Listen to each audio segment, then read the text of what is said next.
এই প্রথমবার একটা জায়গায় ঘুরতে গেলাম যেখানে আমাদের ওপর পুরো দায়িত্ব। বাড়ির সবাই খুব ভয় পাচ্ছিল যে আমরা সব ঠিকঠাক করে সামলাতে পারবো নাকি। কিন্তু এটা আমি সত্যিই মানি যে যখন একার ওপর দায়িত্ব এসে পড়ে তখন তুমি অনেক বেশি কনসিয়াস থাকবে। আর ঠিক তাই আমরা সবার একই অবস্থা। ঘুরতে যাওয়া কম, মম ডিউটি কিন্তু আমরা বেশিই পালন করেছি। সকালবেলা মানে আজকে আমাদের বাড়ি ফেরত আসার দিন, যখন সবাই ঘুমাচ্ছিল আমি আর মৌসুমী সকাল সকাল উঠে একটু এদিক ওদিক ঘুরতে বেরোলাম। অনেক দিন পর দেখা হলো এনার সাথে।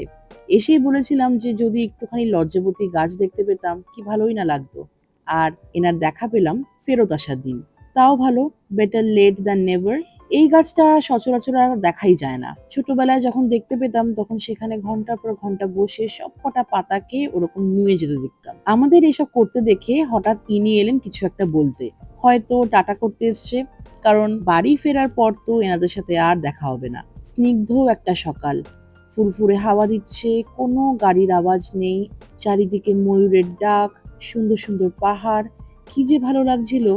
হঠাৎ করে ইনি চলে এলেন কোথা থেকে। মানে সত্যি কথা বলতে ঠিক 2 মিনিট আগেই হয়তো আমি মৌকে নিনজা টবির কথা বলছিলাম, যে নিনজাকে এখানে নিয়ে এসে ছেড়ে দিলে একটা ময়ূরও হয়তো আর থাকতো না। এনার আশাতে একটা মেসেজ পেলাম। নিনজা অবিকল এরকম ছিল, সারাক্ষণ লাফিয়ে ধাপিয়ে বেড়াতো। মানে ও পাশে থাকলে তুমি আর স্ট্রেট দাঁড়িয়ে থাকতে পারবেই না, কারণ ও তোমার গায়ে লাফাতেই থাকবে। যাই হোক, তারপর দেখা পেলাম এই ছোট্ট মিষ্টি বাচ্চাগুলোর সাথে। এনারাও মায়ের পেছন পেছন দৌড়াচ্ছে। রেনার এদিকে প্রচন্ড মন খারাপ, কারণ আজকে এখান থেকে আমরা চলে যাব। সব কটা গিরিগুলোকে বললাম ভালো করে চোখ মেলে পাহাড়টাকে দেখে নাও, জঙ্গলটাকে দেখে নাও, কারণ এরপরে বাড়িতে গেলে ফ্ল্যাট আর রাস্তা আর গাড়ি বাদে কিছুই দেখতে পারবে না। হয়তো মাত্র 2 রাত্রি ছিলাম, কিন্তু অদ্ভুতভাবে এই জায়গাটাকে ভালোবেসে ফেলেছিলাম। মনের কোনায় একটু তো ব্যথা লাগছিলই, একটু তো দুঃখ হচ্ছিলই যে এই জায়গাটাতে আবার কবে ফেরত আসবো, আদেও কি আসবো। আর সেই দুঃখটাকে ভোলানোর জন্যে গাড়িতে গা গা করে গান বাজিয়ে আমরা নাচতে নাচতে ফিরলাম।